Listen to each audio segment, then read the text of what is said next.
Meus irmãos, graça e paz a todos da parte do Senhor Jesus Cristo, amém?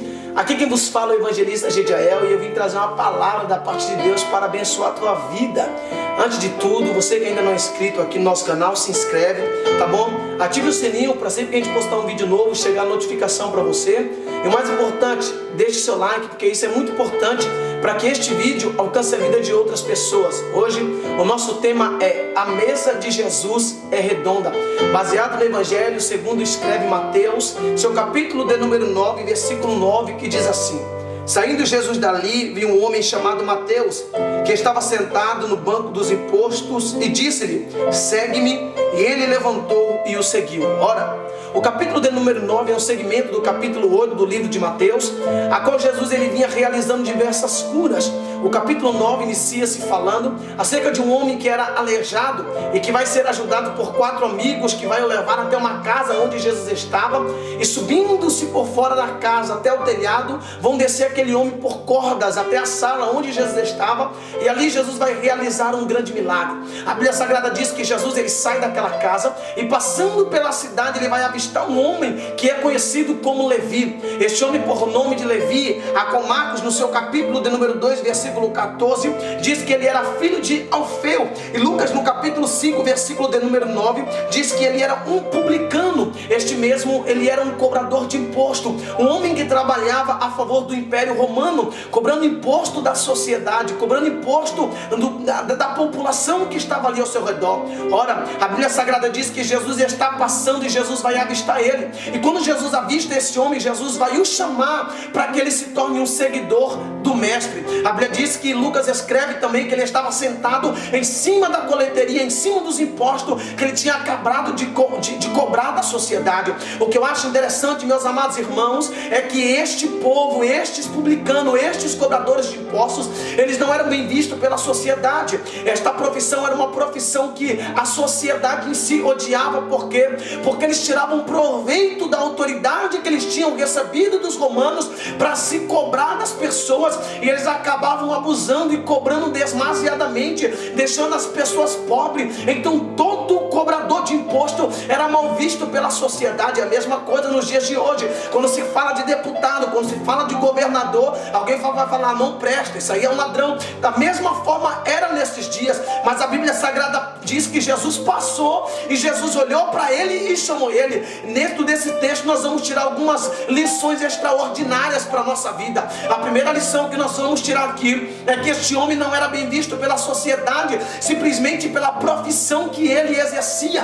Então, se Jesus dependesse, ou se Jesus perguntasse a opinião da sociedade acerca deste homem para depois o chamar para que ele se tornasse um seguidor do mestre, talvez a palavra da multidão seria essa: mestre, não chame este homem, esse homem é um salafrário, este homem não presta, este homem abusa da autoridade que ele tem, ele cobra imposto demasiadamente dos pobres e os deixa mais pobre ainda. Então, se Jesus fosse se basear na opinião alheia da sociedade para poder chamar Mateus para ser seu seguidor, eu tenho certeza que ele nunca se tornaria um seguidor do mestre. Mas eu louvo a Deus porque ele não precisou da opinião da sociedade para o chamar. E nos nossos dias também é assim. Talvez você aí que prega, você que canta, você que exerce um ministério extraordinário, você que tem um ministério eclesiástico, está dizendo a verdade: se eu fosse depender da opinião alheia, e se o próprio Deus que me chamou dependesse da opinião dos meus amigos,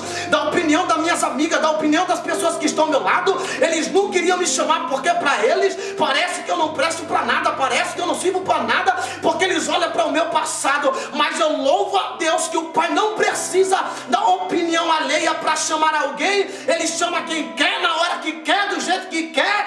Ele é o dono de tudo. A Bíblia Sagrada diz que quando Jesus chama ele, Jesus não vai prometer para ele que vai dar a ele fins lucrativos maior, ou que vai dar para ele uma profissão melhor, ou que iria dar para ele um carro melhor, ou que iria dar para ele uma casa maior, ou que iria dar para ele aquilo que ele ainda não tinha conquistado. Não, a Bíblia Sagrada diz que Jesus simplesmente o chama para seguir, e ele larga tudo e passa passa a seguir o Mestre. Nesses dias de hoje, meus amados irmãos, o nosso evangelho às vezes nos assusta. Por quê?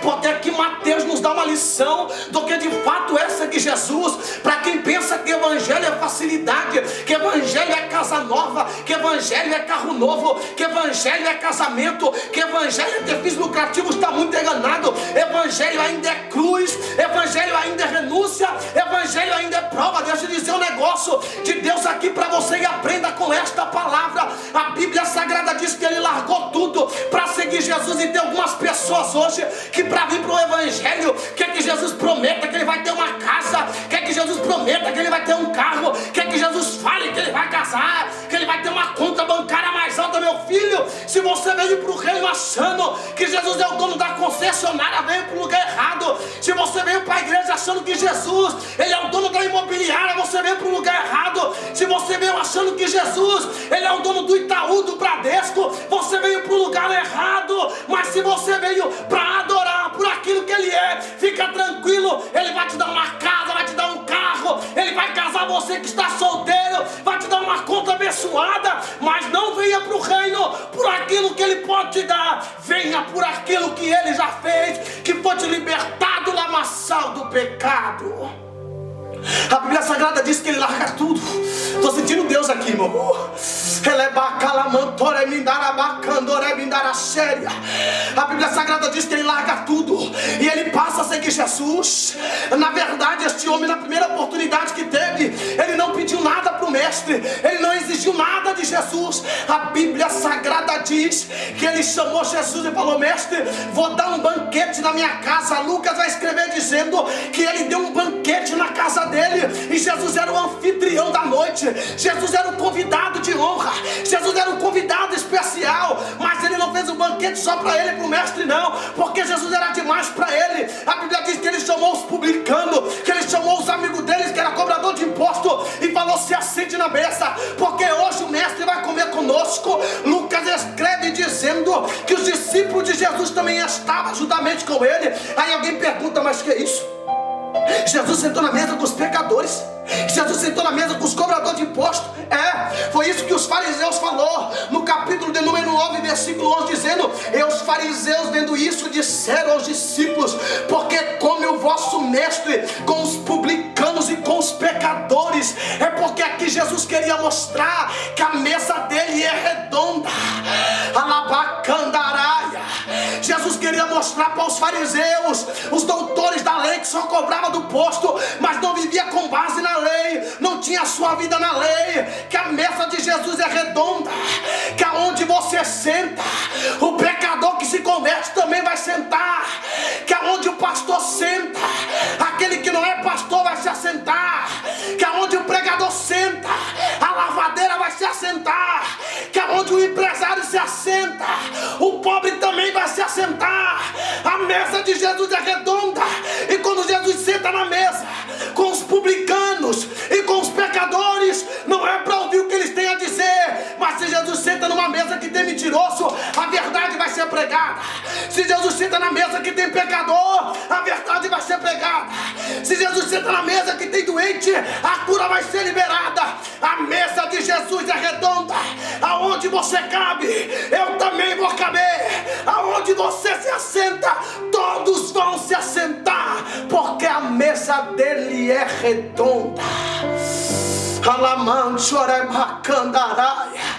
Tem muita patricinha de Jesus, muita patricinha, tem muito Mauricinho na igreja, se achando a patricinha de Jeová, se achando o Mauricinho de Jeová, tá se achando especial demais, tá achando que ele é especial. Deixa eu dizer um negócio pra você: da porta pra dentro, empresário é ovelha, lavadeira é ovelha, pastor é ovelha, pregador é ovelha, e ele é o sumo pastor.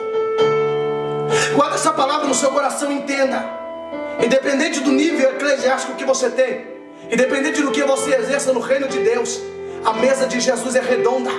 E aonde eu me assentar por ser ministro, quem não ministra também vai se assentar. Não seja orgulhoso, não pense que o reino de Deus é só para você. Faça como Mateus, irmão, isso aqui é muito forte. Faça como Mateus. Eu nunca vi ninguém dar uma festa porque foi chamado por Jesus, mas ele deu, porque ele entendeu o privilégio de servir a Deus. Isso é tão forte que a Bíblia diz que no final da sua vida ele foi martirizado, morreu por Cristo, porque aceitou um convite. Que convite? Vem e me segue. Nunca vi ninguém dar uma festa por receber o chamado de Jesus, mas ele deu uma festa porque sabia do privilégio de seguir o Mestre. Então não queira Jesus só para você, ele é grande demais só para você. Faça como Mateus, dê uma festa, chama os pecadores, manda se assentar na mesa, porque a mesa de Jesus é redonda. Que Deus em Cristo abençoe a sua vida. Compartilhe essa palavra com mais alguém. Fique na paz, que Deus os abençoe.